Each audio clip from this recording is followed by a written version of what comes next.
Welcome. It's indisputable. I'm your host, Rashad. Richey, good to be with you. We have a lot on the agenda today. Breaking down news of the day, none other than Senator Nina Turner, who is also Rebel HQ superstar extraordinaire.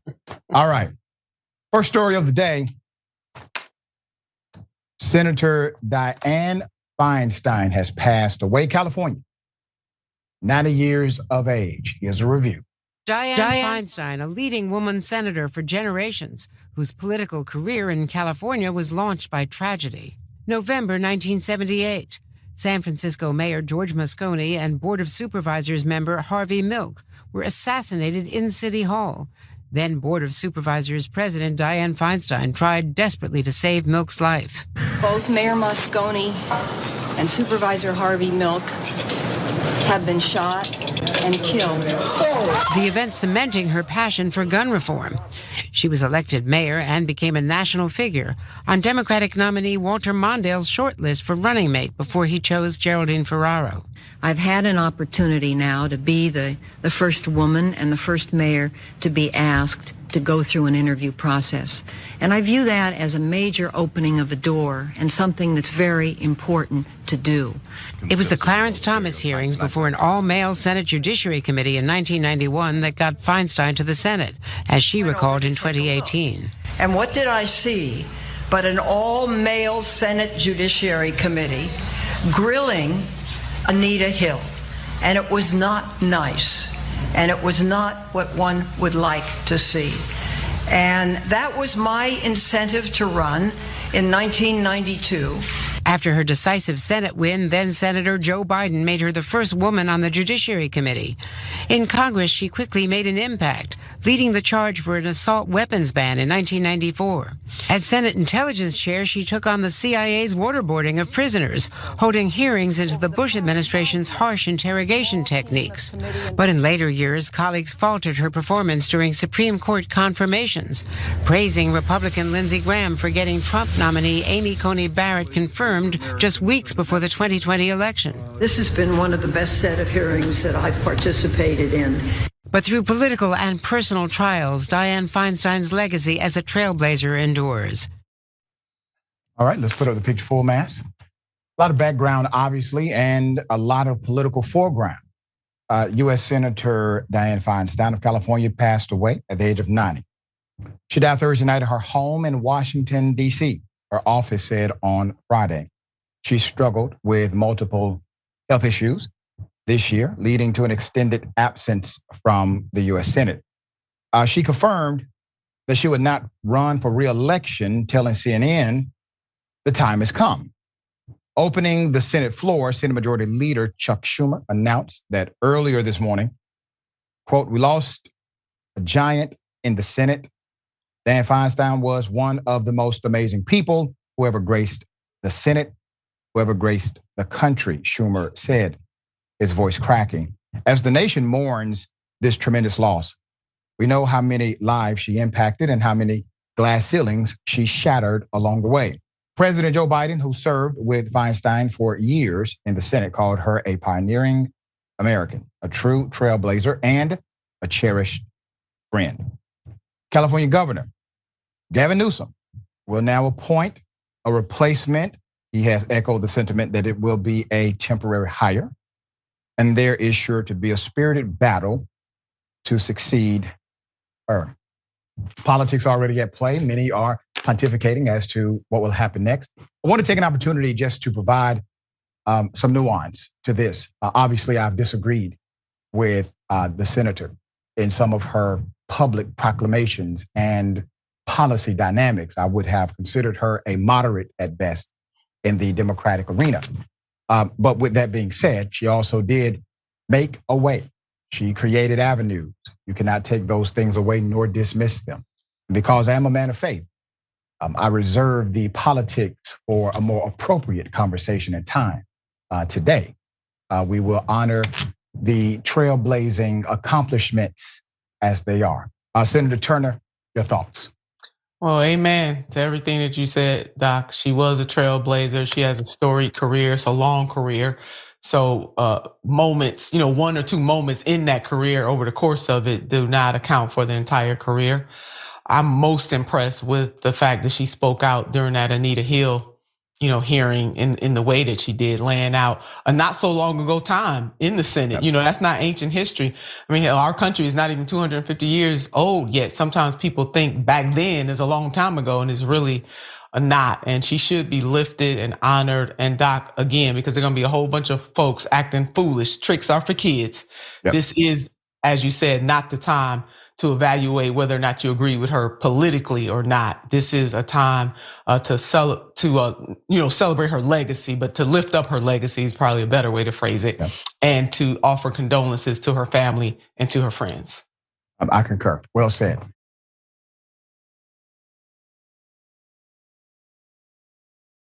All right, we have an update to a story we brought you about a gymnast who did not receive an honor. Only Black gymnasts on the floor. They said it was a mistake. They corrected it later. Parents are now speaking out. Here it is.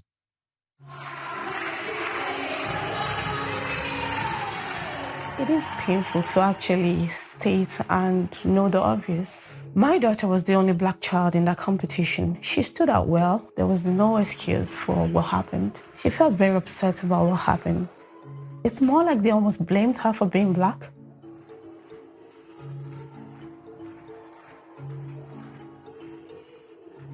I was very uncomfortable. I actually yelled from far. When I got back home, we saw the video and all of that. It was like, did it really happen? I couldn't really believe that did happen.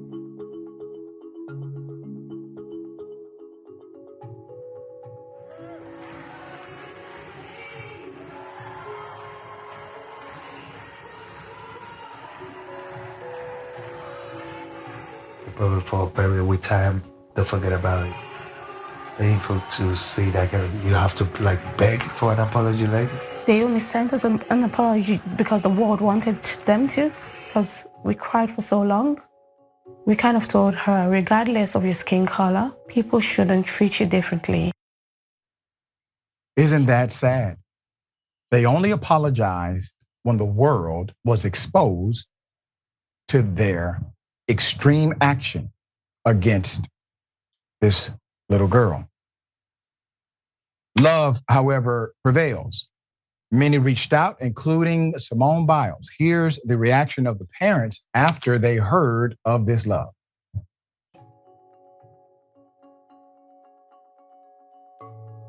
As soon as we heard, the whole house was screaming with joy, with happiness, with sense of relief that such an iconic figure would actually be so empathetic and reach out to us.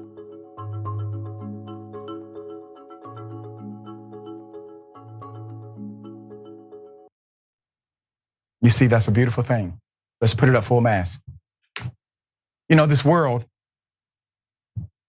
is a very beautiful place. It can have ugly spots, however, but sometimes those ugly spots will bring the beautiful out.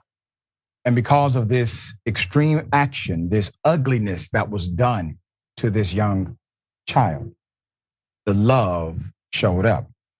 So according to Biles, the post on Twitter, she has sent a personal video to the young lady. She says, and I quote, "When this video was circulating, her parents reached out. It broke my heart to see. So I sent her a little video. There is no room for racism in any sport at all." Let's put that moment on screen. The mother said in the prior interview with the Irish Independent, quote, "We are often the only Black family at gymnastics events, and this has been very hurtful for us." I wonder, I speculate, was this an act of aggression in order to say, you are not welcomed here? Was this an act of aggression to say, you do not belong here?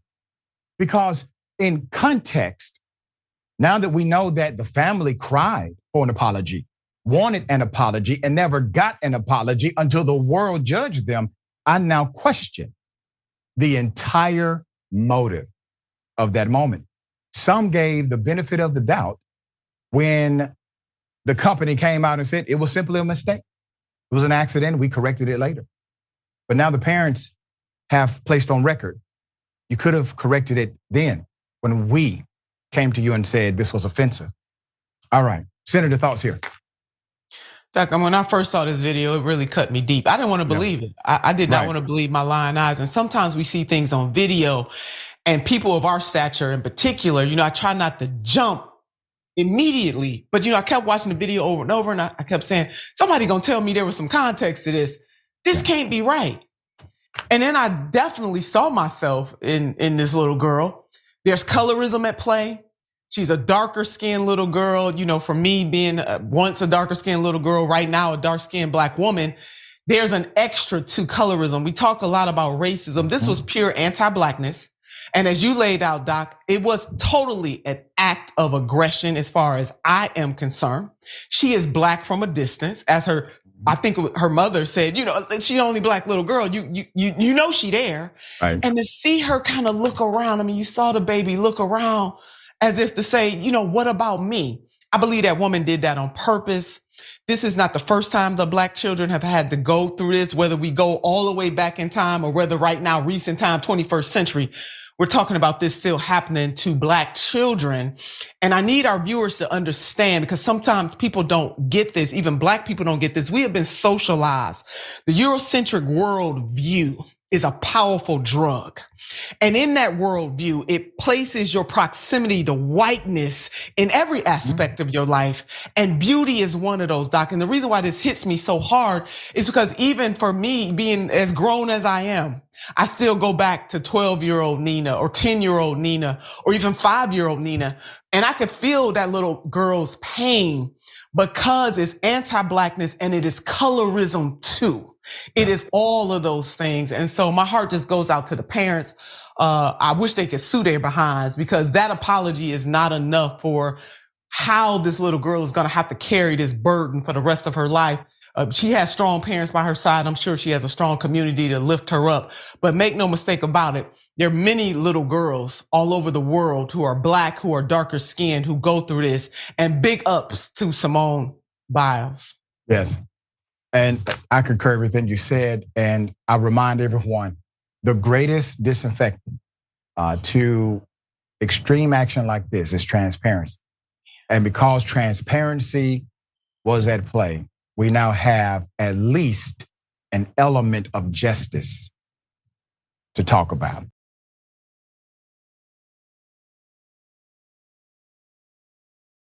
All right. Florida, a Black teen photoshopped inside of an image holding cotton, okay? Let's put a picture up. Her name is Grace Clay.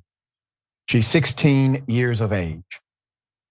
She goes to Babcock Ranch High School. She alleges she endured bigoted attacks from her peers at school.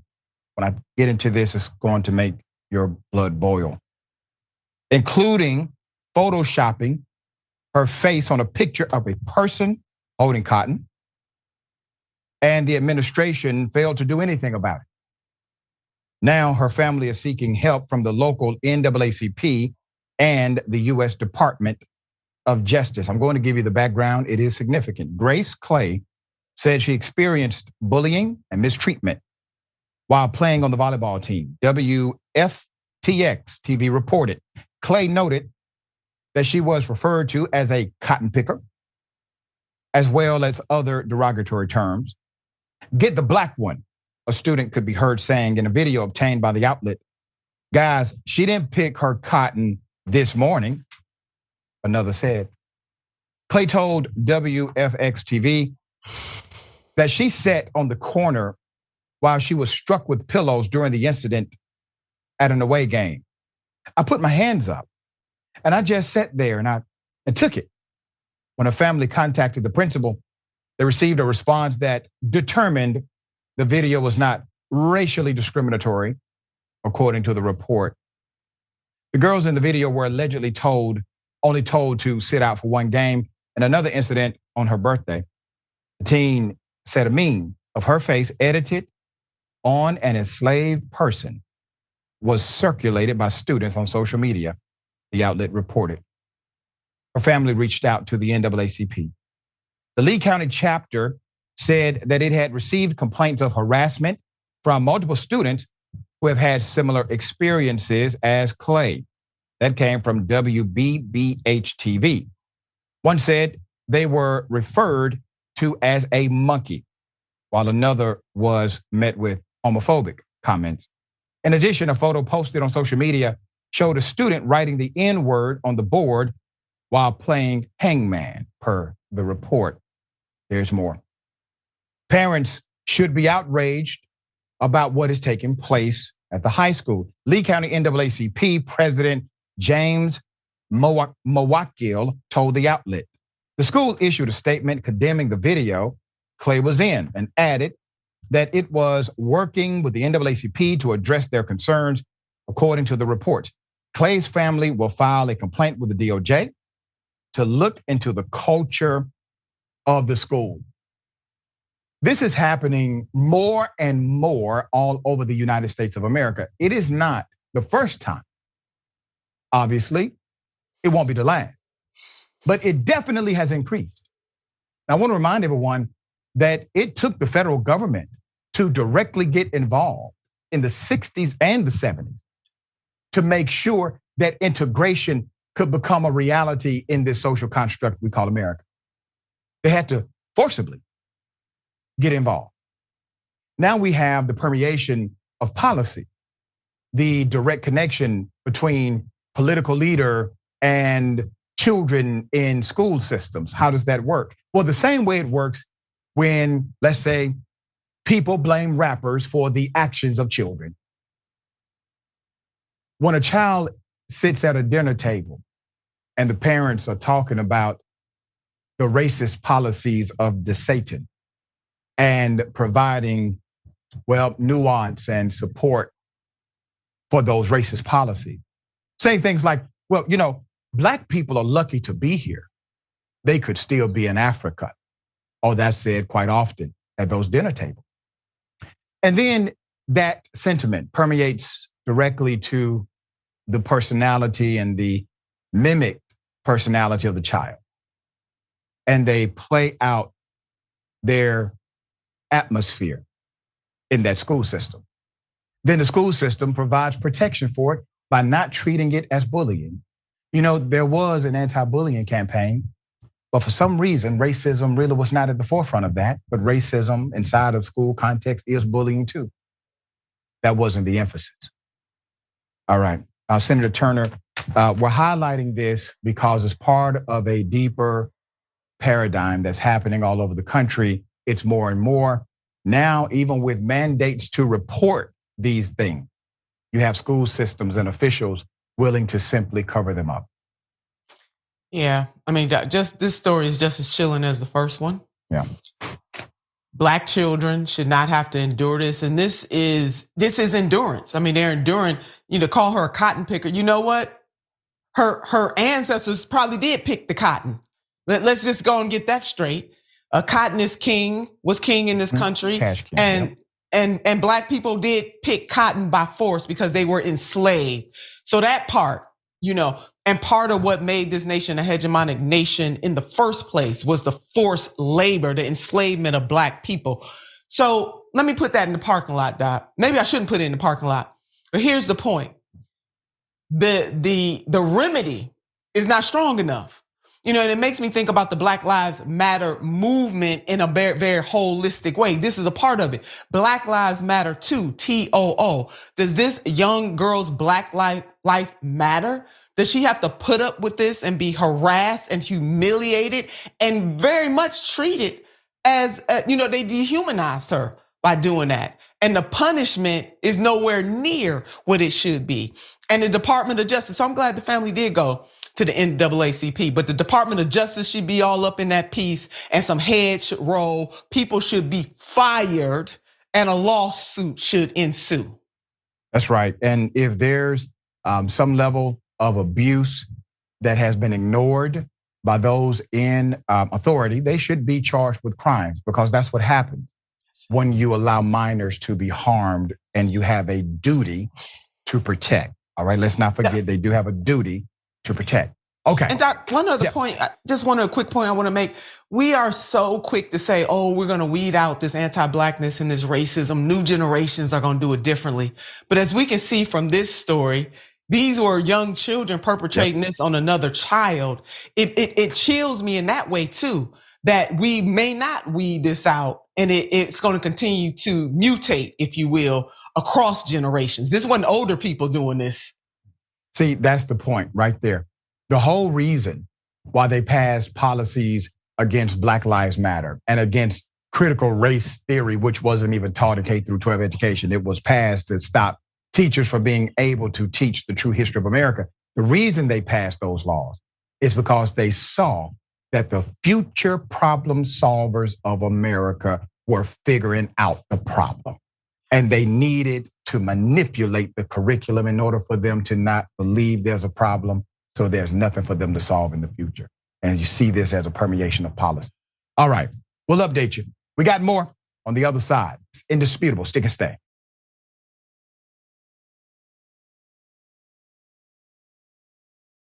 All right, welcome back. A lot of show left. Let me read some of these amazing comments. Before I do, let me remind everyone, Justice is coming. It is out now, ready for you, all right? So Jank's new book, Justice is Coming, is now available wherever books and audiobooks are sold. Make sure to grab your copy today at a local bookstore or at tyt.com/justice. Remarkable book, as my endorsement for sure. And also, Justice is Coming. We have a book reading, all right? That's coming. That is now available wherever books and audiobooks are sold. Now that many of you have a copy, you can join in for another book reading, Q&A, Monday, October 2nd. October 2nd. Watch at 8 p.m. Eastern Time, 5 p.m. Pacific on tyt.com/live. YouTube, Facebook, or Twitch at 8 p.m. Eastern Time, 5 p.m. Pacific Time. Part of the special will be for members only, so you got to sign up at tyt.com/join for that part of it. All right, a lot of comments here. I think this is Tanaj 714. Dr. R, your compassion is noteworthy, but more a welcome comfort. I don't care to hear judgments regardless of one's politics. Love covers a multitude of sins. Thank you. Well, thank you. Like I said, I should receive no points for being human, all right? But I appreciate your sentiment. Okay. I am Sock says, Dr. Richey, what cabinet position are you taking in Jenk's presidential administration? I'm going to be part of the shadow government. All right. What position are you going to take, Senator Turner? They don't want none of this. Right. They don't want it. They ain't ready. I need operating secret. I'm gonna be with you in the shadow government. In the shadow government. There you go. All right. We finalized that question. All right. David Morris. Hey, chat. These actions can negatively affect the rep of a whole country. A shame, since some Irish people are great allies to Black people. That is completely true. That is completely true. Thank you for that insight and comment. The G Glover says she just didn't want the next Simone Biles to come out of Ireland. Hello. Hello. Cigar head. I hate it when that's all you can do. Just take it and hope you live through it. That hit me too when she said all I could do was just sit there and take it. Right. All right. Yeah. The Jack. I cried. Yeah, that struck me. Yep. The Jack, thank you so much for that. Give the one indisputable membership. James Thompson, member for 14 months. Mother found out about AWL at 9-3. She has to endure to get transfusions if she has strength enough. Here's PS Fan X, AF Merck. Metch, I think. And the Jack again, thank you again. Thank you. And that is interesting. It's Jess Vegas. I was just talking with my mother about her last night, talking about Dianne Feinstein, saying she should be out of office and living in comfort until she passes. Then that happened. And then flutterby_dragon. Problem is with school and parents, when someone's child does these things, the child and their parents should be punished. You know, it is interesting that you have jurisdictions which have things called truancy laws. And also curfew is sometimes involved in those particular laws. And parents can be penalized for their children violating those particular policies in the local jurisdiction. But it has never extended to the point of racism and bullying. It never has. And Senator Turner, since you have been in the arena of passing laws and you are a policy expert, don't you find it ironic that we've never really made the connection statutorily or policy-wise, but we have penalized parents for children being out too late? Yeah, I do. And this is something to think about. Now, I know there'll be others say, oh, that's not fair. You want to penalize the parent. Well, children that come to school, not every child bullies other children. Right. So how you gonna have this conversation without having it with the parent? Right. The parent and the school has a responsibility to each and every child, as you said, Doc, to keep the children safe. And then a parent has a responsibility to raise their children up in a certain way and also to monitor, because there's so many messages coming through. Get that. Yep. And parents might not catch every single message, but you better be daggone sure that as a parent, you will know at some point if your child is going too far. And that's one, being a bully and then being a bigot. I mean, think about that. Bigoted children. Yep. Come on. Or maybe hell, they're getting it from the household for all we know. Right. There you go. All right. Got something for you. Ladies and gentlemen, I wish Karen would. You want to call the police on them for having a barbecue on a Sunday. I feel free! Back off! I'm going to tell there's an African-American man threatening my life. Too late to yell at me because no agents refuse me service. After 20 minutes of your incompetence, if you can't figure out where an address is in Brooklyn, and you refuse me service because you're just stupid. You are so stupid. Yell at me! Yell at me! Yell at me! I am trying to do my mother a favor.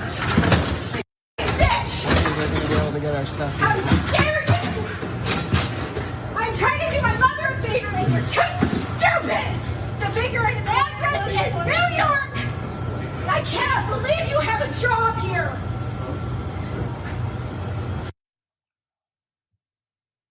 That's postal Karen. Let's put it up for a mass. Now, this was interesting. So Karen goes postal at a post office in Canada. The woman whose identity has not been confirmed lashed out at an employee for supposedly not being able to mail a package to Brooklyn. All right. Now, in Canada, that's a big deal. Okay. She screamed that she was trying to do her mom a favor by mailing it, but she won't be able to do her mom any favors if she's in jail, ladies and gentlemen. And here's the thing. I'm just going out on a limb here. I don't know all of the personal dynamics involved, but I'm putting Karen back up full mass.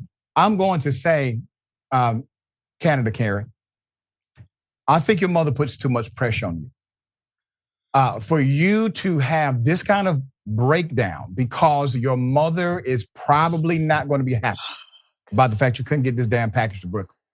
I think you have been living under a pressure that should not be yours. I highly encourage you to try to get up from under there as soon as possible. All right, Senator, that's just me, my opinion. Doc, I can't. I just can't. I got 2 words for this chick: seek help. Yeah. Right? I mean, seriously. And I would like to think that her mama would not be, or her mother rather, because mama is reserved for. I would like to think that her mother would be highly disappointed in her damn behavior. Right, she still didn't get the package sent to Brooklyn. You're absolutely correct. God, all right. The violence, all the violence. She committed like multiple. In America, those would have been felonies. All right, because it's a federal office. Yeah, so I don't know how they do it in Canada. Put a wanted poster up with her damn picture on it. You cannot step foot in a post office ever again. All right, got something for you. Double dose. You want to call the police on them for having a barbecue on a Sunday. I feel free! Back off! I'm going to tell them there's an African-American man threatening my life. Look at this. Hey, jerk off. What's up, you jerk off? Get this kid, man. Oh, man. Messing with the wrong dude. Look at this guy. Look at this guy.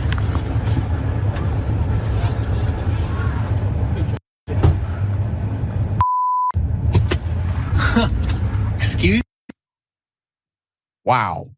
Put him on full mask. This was an ironic road rage exchange. Now, you did not hear it because we had to bleep it out due to particular rules of communications.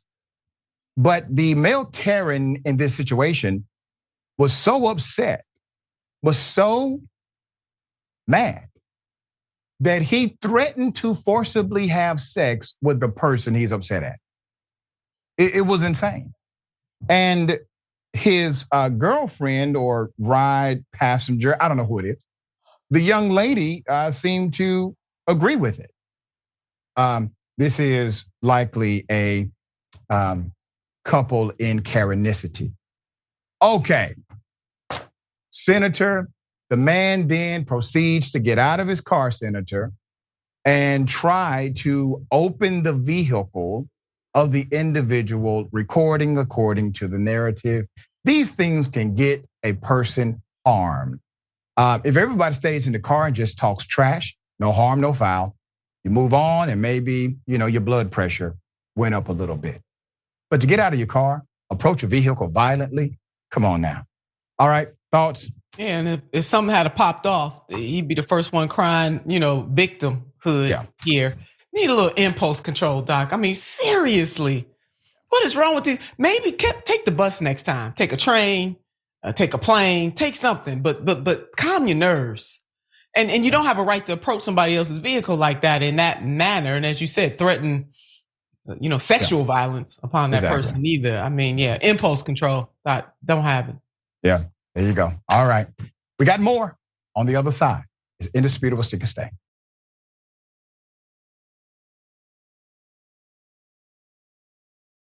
All right, welcome back. Still a lot of show left. I'm going to read some of these amazing comments. Just a reminder, every Sunday you can tune in to Sirius XM Urban View channel 126 for the Dr. Rashad Richey Review. I bring you what you need to know that's coming up, things that you may have missed during the week, all right?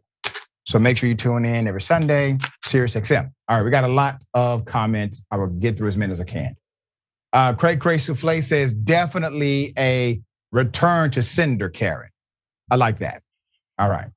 We have to file these things, all right? We need categories. Okay, Postal Karen, Mike Nice. Did her mom tell her to act a fool? Of course not. How would the package be sent then, right? Okay. Snack_Panther. I wish you Karen would put raisins in the potato salad. Stonefly Dragon. Then her mother would have to mail it for her. Yeah, that's true. All right, Robin's Egg. If you don't want to be indisputable famous, don't be a Karen. That's a t-shirt. That is a t-shirt. Thank you for putting that in the universe, all right? That's beautiful. Well said. Salty Slave. Weed saves lives. I know that's right. I was thinking the same. I was like, people need to do some more puff passing or some edibles. Right. Get some gummies, Chill out. All right. Labrio. She was laughing at a small package. He had to prove his manhood. That's fun. The Jack $2. I'm sorry. No winter green at the liquor store. Okay. No winter green at the liquor store. Got it. All right. And Twitch. Dissident PM. I can't imagine someone with those levels of anger control issue is having the healthiest relation. Yeah. Fidel Castor Oil. Indisputable has the best music, and this Karen looks like the Mark Ruffalo you have at home. Okay, the IT Dragon. You are too kind with the Friday double dose. Thank you. Yes. It was a kind gesture. You can thank production as well. All right. We got sad news. Put her up full mass. Young teenage black child, a young girl, stabbed to death after a friend allegedly refused flowers from ex-boyfriend.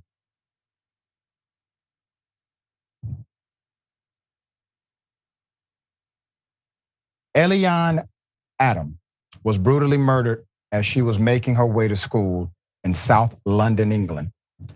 15-year-old Adam and her friend were headed to school in South London. They were waiting at the bus during the morning rush hour. As they were minding their business, a 17-year-old who was allegedly the ex-boyfriend of Adam's friend approached her holding flowers and a love note. When a friend declined the gesture, witnesses claim that the young lady pictured stepped in to protect her friend from the aggression. This is when the boy, the teenager, male, started to chase both of them with a black knife that was over a foot long before brutally stabbing the 15-year-old girl multiple times in the neck and in the chest. She was pronounced dead shortly later by authorities. Later that same morning, the 17-year-old child in question was arrested and remains in custody. The spokesperson for the family said, and I quote, "Our hearts are broken by the senseless death of our daughter. She was the light of our lives. She was bright and funny with many friends who all adored her. She was only 15, had a whole life ahead of her with hopes and dreams for the future. All those dreams have now been shattered. Our lives fallen apart, along with that of our wider family. We ask the media to please respect our privacy as we try to grieve the short life of our beautiful child." You know, this is even more, this has even more of an impact to the emotion because she was literally trying to save somebody else. And in her saving somebody else, she ends up facing the ultimate destiny of death. She did not measure her actions. It was instinctive. It was a response out of love for her friend. And you have to now question, well, why did the 17-year-old male come there with flowers, love note, and a knife? And a knife. It is almost conclusive to at least say it was in his mind to do exactly what he did, while she may not have been the intended target in the development of this crime. She became the, in fact, target. So very sad. Our hearts and prayers are with the family. We'll definitely respect their wishes. Senator, thoughts here? Yeah, definitely condolences to the family. This is harrowing. And not only do you have a 15-year-old girl dead, her friend will forever be traumatized, for the rest of her life. And then you got a 17-year-old, as you laid out, the flowers, the note, and the knife, already at that age exhibiting that type of aggression and violence. Yeah. I just wish they would just yell at one another. Right. But to take it to a whole nother level with violence and a violence that ended up in a young lady losing her life. A lot of speculation here is even making me think if he's comporting himself like that at 17, without some intervention and some help, he would have been a grown A man comporting himself the same way because he himself is still a child too. Right. And we know about brain development and what the science says. And I'm talking to, one of the greatest doctors and scientists in the world. But doc, you know what the science says about development of the brain and not until you're 25, et cetera, et cetera. That doesn't excuse what he did. I'm not making any excuses. What I am saying is that this is deep. And at 17, having that level of aggression is very telling. Extremely. And I want to highlight some stats in America. Let's put up the graphic because we have our issues here as well. In the United States, law enforcement is actually less likely to know Black women and girls' relationship with their killers. 5 Black women and girls were killed each day in 2020, most of them with guns. As homicides increased nearly 30% nationwide that year, the rate for Black women and girls rose by 33%. There were 1,821 Black women and girls killed in 2020. In a handful of states, including Kentucky and Ohio, as well as DC, the number of killings doubled or even tripled. Killings of Black women and girls increased across age groups from school-aged children to senior citizens. Gun violence drove the increase, with 3/4 of homicide victims who were Black women and girls dying from gunshot wounds. So when people talk about why do you care so much about gun reform? Well, this is part of it. It's called cause and effect. Cause and effect, all right?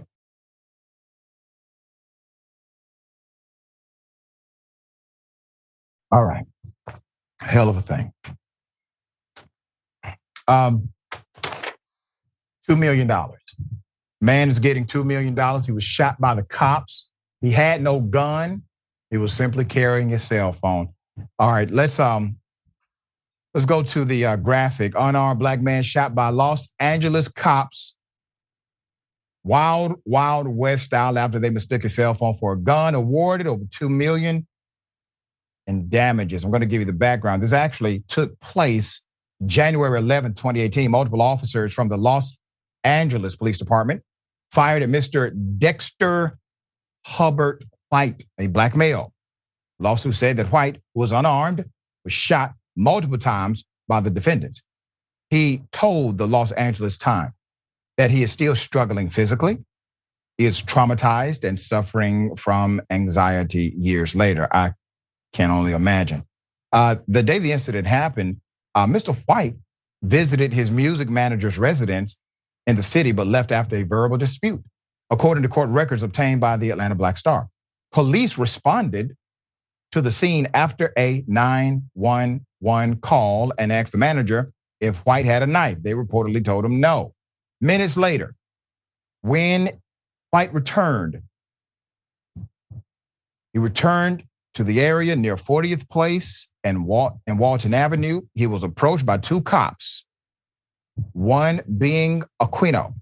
Upon information and belief, Officer Quinata, realizing that White did not have a weapon and was not a danger to anyone, approached White, the lawsuit said. Within seconds of the interaction, 2 other patrol vehicles arrived on the scene. Within seconds, including officers Sarmiento and Aquino.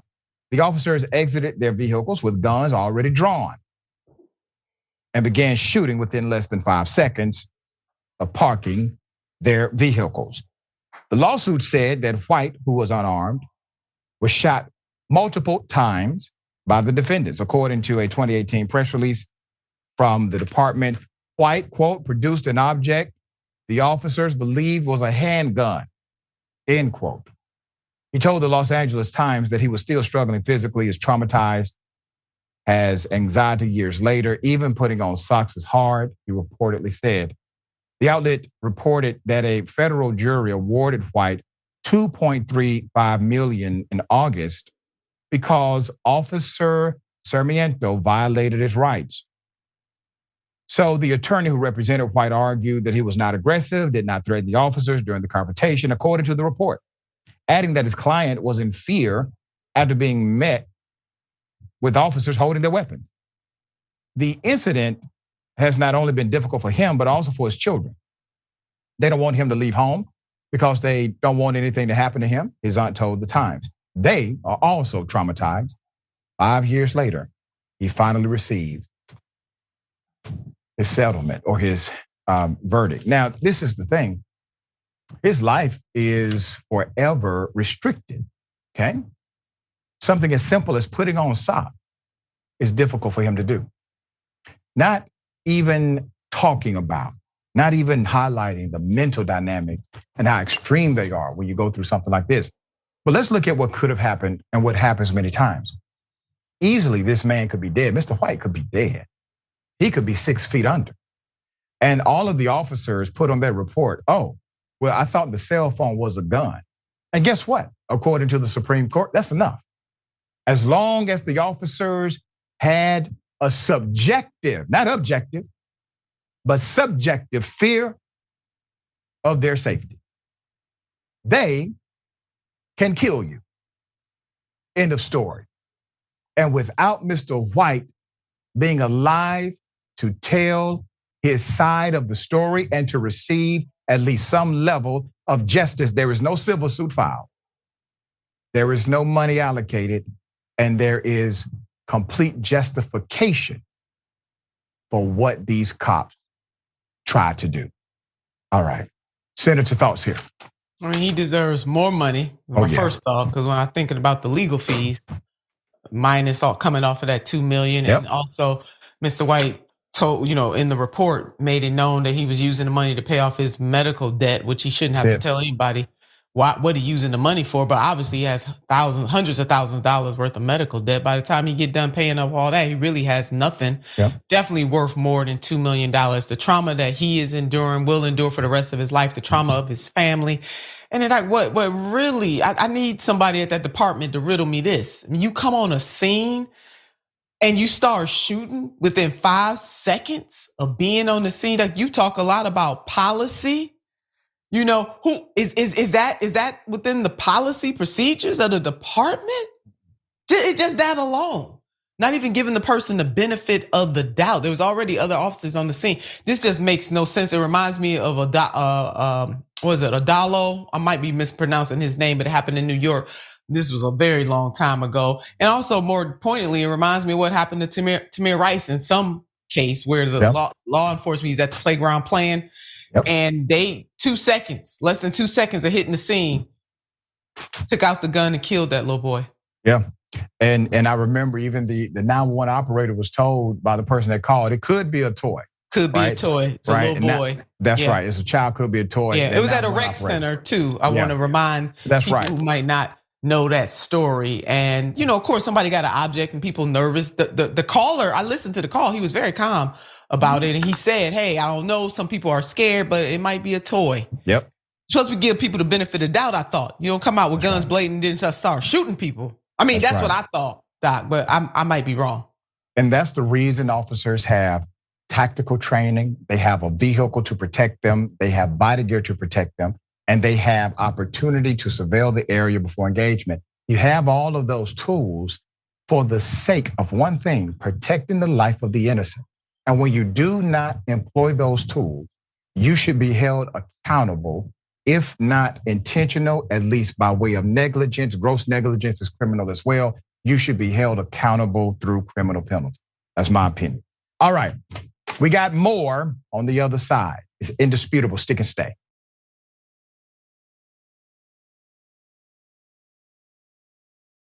All right, welcome back. We still got a lot of show left. Let me read some of these amazing comments. All right. I appreciate everyone for always joining the conversation, okay? Next, TYT reporter. I hope they lock his ass up and throw away the key. Yeah. Where'd you scoop? Dr. Rich, I'm not religious, but this is my favorite Bible verse. That girl protecting her friend embodies it. John 15:13. Greater love. Greater love has no one than this, to lay down their life for one's friend. That's right. Yeah. It's no greater love, no greater demonstration. Miss C. Beasley, she was beautiful, so sad. Beautiful inside and out. Burning the Kiwi Dragon, thank you for that. I'm actually standing at the spot in Croydon where the girl was killed. Wow, it's 8:14 p.m. The air is chilly. There are dozens of people here right now paying their respects. I still find it unbelievable. Thank you for being there. And please express our sentiment from Indisputable to those who are mourning, okay? Thank you. Benjamin Morrow, gifted one Indisputable. We appreciate that, Benjamin. And also, I don't got much, but the doctor is about the most amazing speaker I have ever listened to. Best way I can spread his words. Thank you, Senator, for being here today. And as always, Doctor, thank you. No, thank you. Iron sharpens iron. Iron sharpens iron. We're all in this together, all right? We cannot be without you, okay? Amen. All right, and snack_Panther gifted an Indisputable membership. Thank you for that. And, yep, I agree. Dissident PM, this is why I loathe toxic masculinity. That's right. That's right. Yeah. That's a learned thing. We're not born with that mess. Masculinity is masculinity. Toxic masculinity is different. Okay? All right. And later_Boomer66. Still wasn't enough. Talking about the settlement. Still wasn't enough to make up for the trauma he and his family have to endure, have to still endure. And I missed the part of needing the money for the medical bills. That's right, medical bills. And then also, he has future medical bills. This is ongoing treatment he will receive for the rest of his life, rehabilitation, et cetera. Very sad. All right. Democrat Jasmine Crockett goes off during a GOP conversation. Here it is. President of the United States has committed. But when we start talking about things that look like evidence, they want to act like they blind. They don't know what this is. These are our national secrets.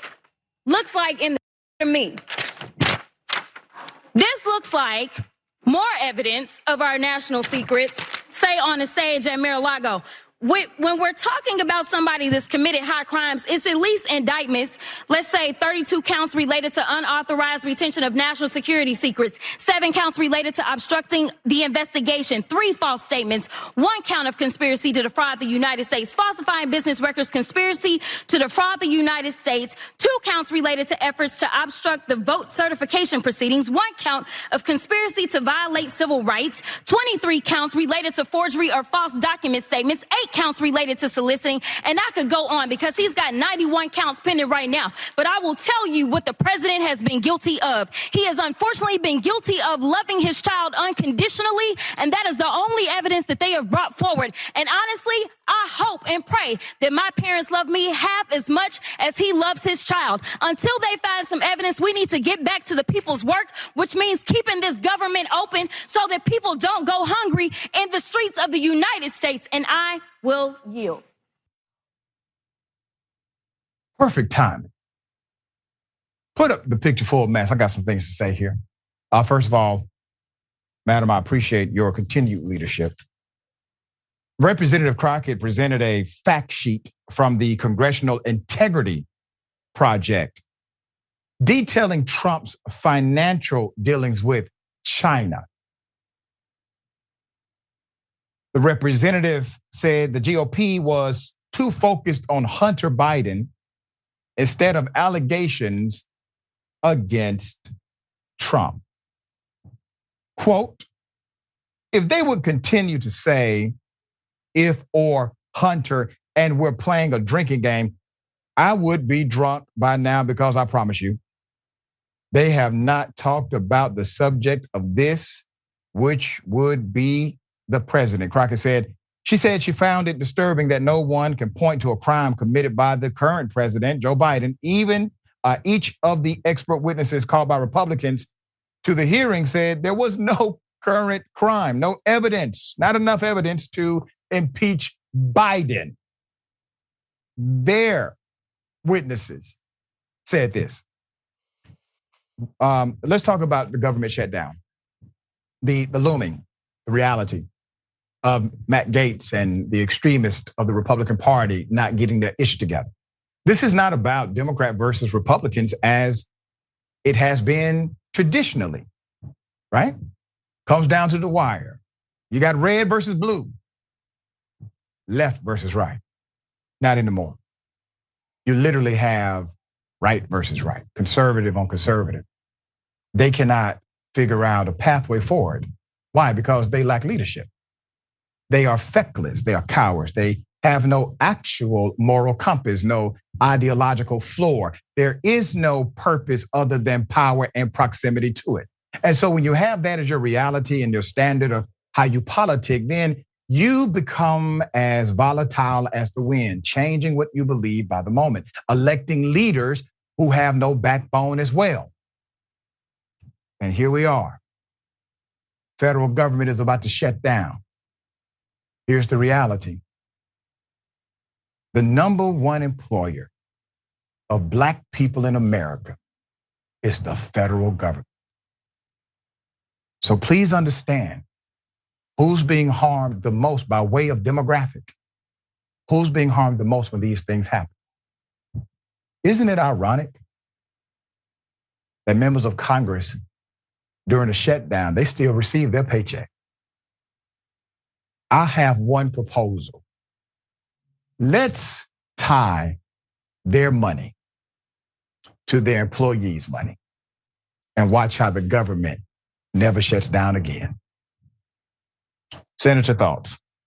Yeah, their money in that public health care they getting off the taxpayers' dime. That's right. Great public health care. They don't want universal health care. I digressed a little bit. Yeah, the representative went off there and they need to make the main thing, and that is keeping the government open. All types of services, the everyday people that they claim that they care about, that they ran to serve. They only got one job and they can't even do that right. I mean, if they were on any other job, they would be fired. They wouldn't have a job, but this is just one job. Keep government running, and they just playing games. Like, I want to list some of the things that are going to be at stake here. 65,000 children will lose access to child care. We got 60,000 seniors that will not be able to get the nutritious meals that they get via Meals on Wheels, just one example. 2.1 million women and children through the WIC program. Border and custom agents gone, as you laid out, the furlough of federal employees. This is an example of absolute power, corrupting absolutely, and just people who don't give a damn. They just don't. This is all about them. It's not about the people they serve. No way, no how, because if it was, they wouldn't even put us in this situation. And the impact that it's going to have on the economy, there's going to be a ripple effect that's going to be felt. Some people are going to be directly impacted. All of us will be indirectly impacted. And this is no way to govern. That's right. And the reality is also, these individuals making the decisions, they are in a bubble. They don't have authentic connections with folks that are adversely impacted. They may have some association, but if they had authentic connections, you got to think about this. Who would make that kind of decision if they had a socialized family life, personal life, and professional life where the people they know, love, and trust would be adversely impacted? The reason why they can make these decisions typically is because they live inside of a bubble where those individuals are not truly inside of that bubble with them. All right?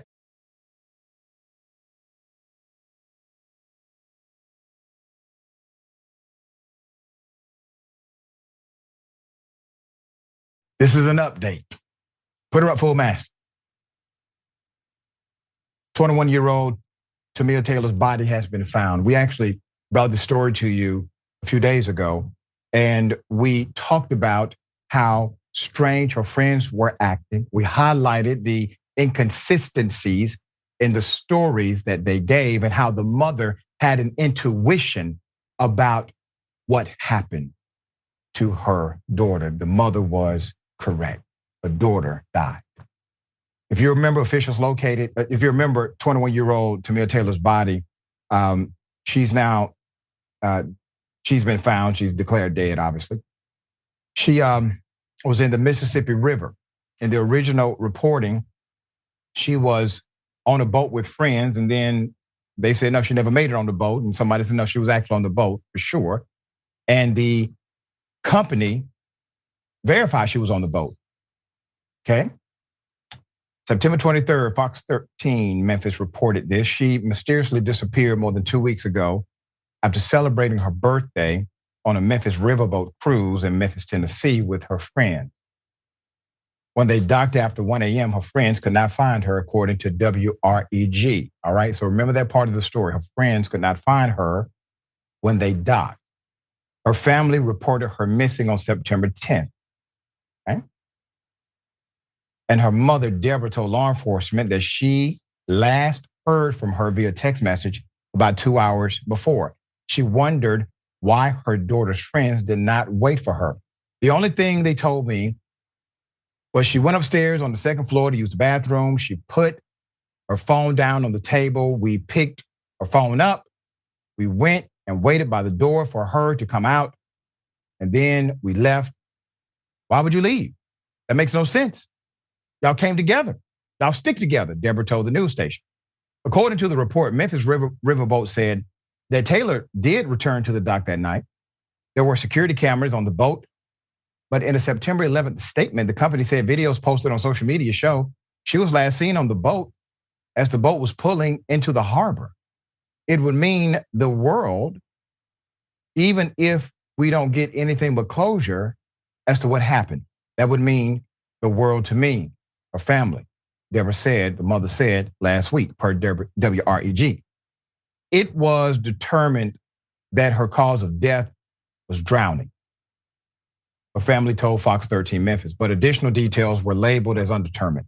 Authorities believe there was no foul play involved. She's Taylor's mother, devastated. You have that type of hope that it's not your loved one, and you get the answer, and it's a different type of feeling. Jasmine Ellis of Doc Ellis Foundation said, the outlet reported. So right now, she's overwhelmed and naturally has the feelings a mother would feel if they lost their daughter. And I want to say this to this whole narrative, this entire story, still a lot of unanswered questions. Now, I think the reason why the authorities are saying they do not suspect foul play is because of some of the other testimony that was provided, some of the other witness testimony that was provided, witness statements that they received. And basically, they were saying that everybody was really, really intoxicated. And so at this point, I do believe that an investigation should go all the way through before a conclusion is made. And very sad that we have to update the story with a dead body involved. All right, Jordan, thoughts? Yeah, I think they should follow this case until the family has the complete story. Yeah. That's what anybody would want in that scenario. It's tragic. I mean, I wish it would bring their daughter back or their sister or cousin or granddaughter. For everyone in that family, I'm sure they want closure.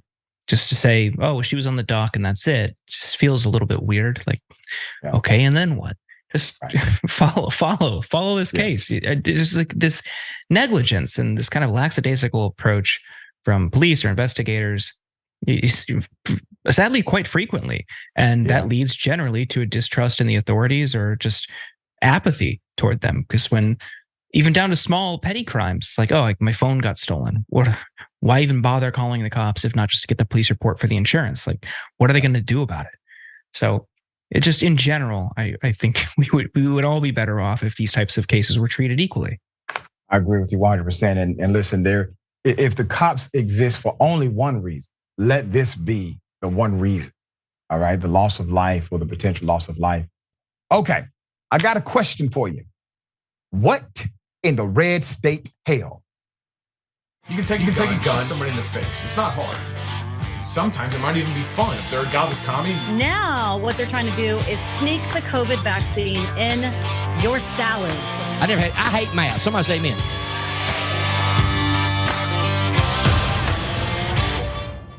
Let me ask you a little bit about immigration and whether you think immigration is a problem here in South Carolina.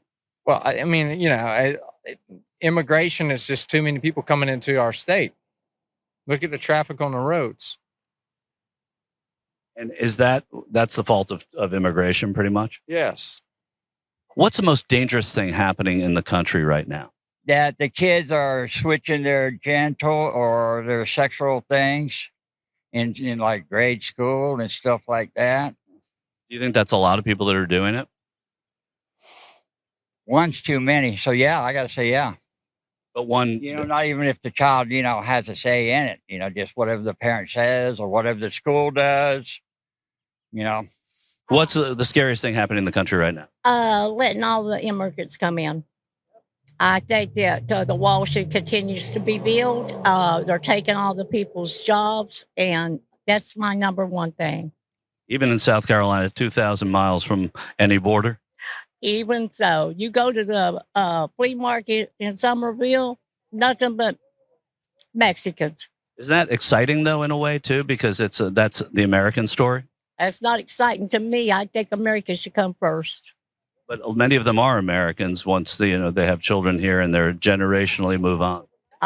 What do you see as the biggest danger in America that nobody's talking about right now?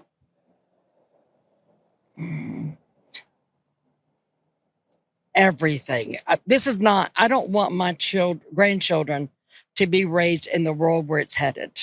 What's the biggest or the scariest thing that's happening in this country that no one's talking about right now? That's a really good question. I would say probably electric cars and holograms. That's something we all got to be prepared for. And AI is scary, but it's not going anywhere. We got to learn how to live with it and learn how to deal with it.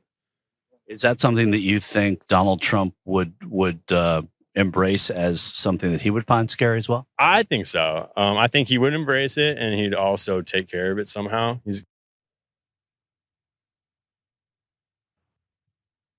The man said electric car. I'm sorry, y'all. And holograms, sir. So there's so much to dissect here. I do want to highlight just one extreme reality.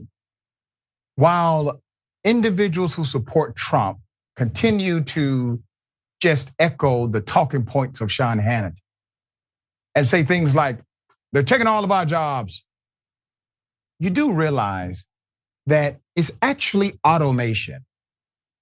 Automation takes way more jobs than anything else combined. And when automation is affixed into the workforce, automation, when you go to a local store and there's no cashier, it's a machine, those jobs don't come back. They're gone forever. Automation takes more jobs than anything else. And here's the other reality. While we can wax poetic about those who are in the country without documentation, please understand the same federal law that makes it illegal for them to work without documentation makes it illegal for the company to hire them. But we never see the CEO, the COO, the hiring director, the HR manager. None of them are arrested. None of them are placed on the local news. Why is that? And over 90% of individuals that come here undocumented come here for one reason: employment, which means there's an employer willing to hire. But in that tapestry of cause and effect, the only individuals are blamed are those who are trying to work to support their family. I'll be damned. Senator, thoughts? Yeah, you're giving me flashbacks, Doc. When I was in Ohio Senate, my Republican colleagues chose to introduce legislation in Ohio that would penalize the immigrant, the person coming in, the person trying to get the job. Your point about what about the employer? They had nothing in the bill about the employer, but only the individual trying to seek employment. I went ham in that committee over that. But again, the imbalance and putting a value on whose life and livelihood is worth more instead of going to the source. The source is, in fact, the employer. If it's illegal, it's illegal. So the employer should bear the greatest amount of culpability and not necessarily the individual, not have the greatest culpability. But yeah, Doc. Yep. This is what they do. And that's the cause and effect relationship between lies and influence, right? Yes. Lies and influence. Okay. We got more on the other side. It's indisputable. Stick and stay.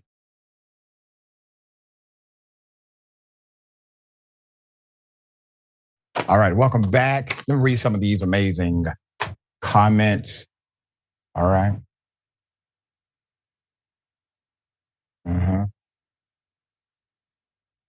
All right, yep. Next TYT reporter. While I love her speech, it was passionate and very true. But the reality is they're failing. There are people starving on the streets of the United States right now. Do a better job. That's right. I agree. Yep. Collectively. To to the what the rest they have, cranberry souffle. Got it. Yeah. And Robin's egg.